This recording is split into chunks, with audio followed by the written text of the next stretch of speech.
Hello, কিছু কিছু client এসে ভীষণ ডিমান্ড করে যে আমার এই হেয়ারটাতে স্ট্রেট করব, এমন স্ট্রেট করব যেন এটা একদম পেন্সিল স্ট্রেট হয়, মানে একদম ফ্ল্যাট হয়।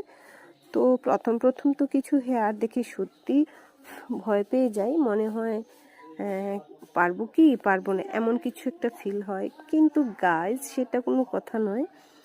আমরা দেখো, এই হেয়ারটা দেখে মনে হচ্ছে যে পারবো কি না পারবো এরকম কিছু ফিল এসেছিল?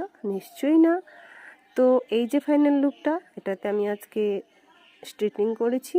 কেমন হলো অবশ্যই কমেন্টে জানিও। আর অনেকেরা ভাবে এত কার্লি হেয়ার কি কখনো স্ট্রেট হয়? তো আজকে করিয়ে দেখালাম। তো এরকম হেয়ার আমরা প্রায়ই করে থাকি। তো এটা কোনো দুইবার করতে হয় না, একবারই কমপ্লিট হয়। অনেকেরা বলে এটা কয়বার করলে পরে পুরো ফ্ল্যাট হবে, কিন্তু না বন্ধুরা, এটা একবারই ফ্ল্যাট হবে। তো একবারই করে দেখিয়েছি।